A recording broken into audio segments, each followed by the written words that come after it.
Hey folks, all right, this is like part two. I'm headed back to the car. I got a lot going on with our family here on YouTube. My brother Kyle Maynard, his father Larry, and his wife Susie they went to the hospital twice in a week over the cooties. They're both still fighting with that, but Brother Kyle sent me a message this morning, Friday morning, to let me know that his father, Larry Maynard, has been put on a respirator. Please keep your prayers up for the Maynard family, and especially for Larry Maynard. He's the matriarch of the family, and he lost his wife a little over a year ago, Carol. She went to be with the Lord and the Father, and Larry's here with his children and grandchildren, and I believe great-grandchildren. He's had a wonderful life, but when you get up past 40, 45 years old and you catch this cootie bug and you get put on a respirator, it's not looking good for you. I don't care who you are. So please pray for Larry Maynard. Pray for his family. There are a lot of people, not just biological family. Oh, that scared me.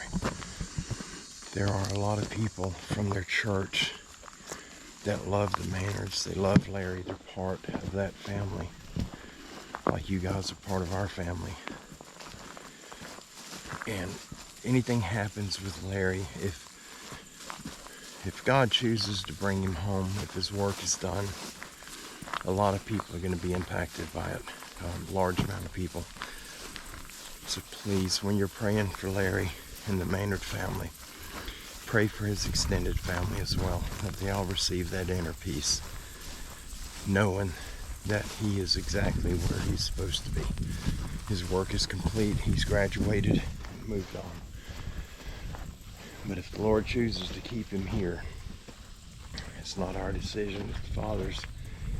But if he chooses to keep Larry here, let's pray that his healing be fast and get him out of that hospital and home. The hospital is not a good place to be. There's a lot of good doctors that do a lot of good things for people. Dealing with the doctor is a good thing. Dealing with the hospital, not so much. Most of the hospitals see their patients as numbers, as jobs, and it's a bad thing, but it's in this Babylonian world that we live in. That's the way things run now. Most doctors get in the medical field for the money. They don't get into it for the love of helping a fellow human.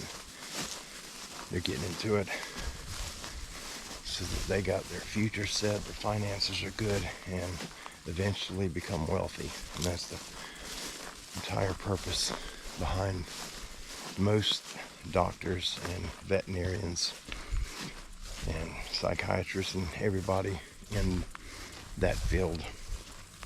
So let's pray that if God's gonna keep Larry here, let's ask him to get him out of the hospital quickly. Let's get him home with his family where he needs to be. If his work's done, and, bring him home, but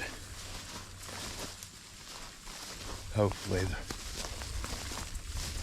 God will be willing to put it in everyone's spirit that he's okay, that knowing, that supernatural knowing.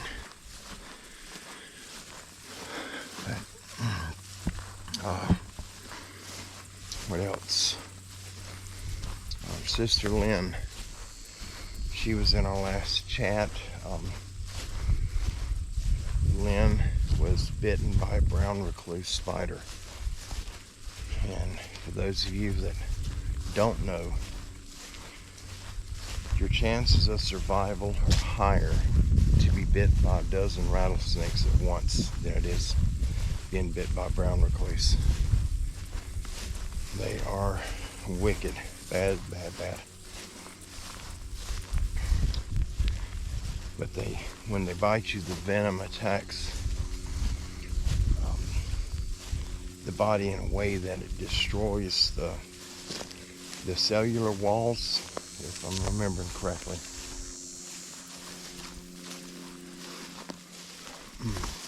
But it eats away the tissue. The tissue literally rots, and it has to be removed. The poison is incredibly powerful. It's in a brown recluse, and Lynn got bit by one. She lost a large portion of her back, and she lost a lot of tissue from her hand and her thumb. She's gonna have, well, she's already had to have, she's had several surgeries. I think it was 7, and she's got like 9 more to go. But they're had to do skin graft on her hand.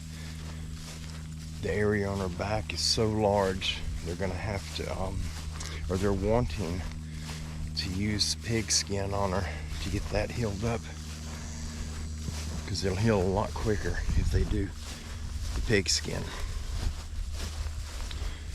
And one of the surgeries she had just recently, she died on the operating table, and they had to resuscitate her.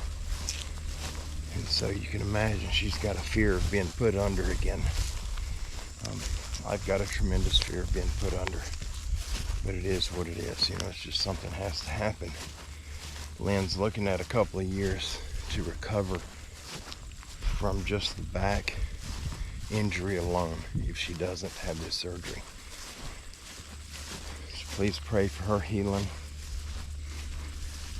and pray that God have put that within her mind and within her heart, that He's going to take care of her. She'll be all right.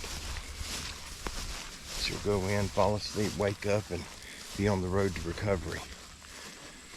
But don't forget, pray for the doctors. If they make an error, you know, it's serious. It's not like building a house and making an error and putting a wall an inch off. You can't have a 1-inch error in surgery. Doctors have to be precise, and on the human side, you can only be precise to a certain extent. Anything over that requires the intervention of our Father, our Creator. So please pray for our doctors, that they receive that gift and that blessing from the Father, that their skill is perfected, and when they go to work on our sister Lynn, that they get it right the first time, and it's quick, so that her recovery is as painless as possible and as fast as possible. Guys, I've got a little ways further to go. I'm out of breath. It's getting hard to talk, and so I'll cut this off for now. I love you all, and I'll definitely be seeing you guys soon. Y'all have a wonderful weekend. God bless you.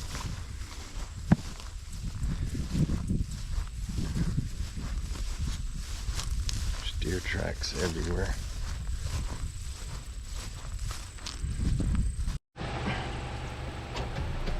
I always wondered what I look like driving. Oh, I'm headed home. I'm just goofing.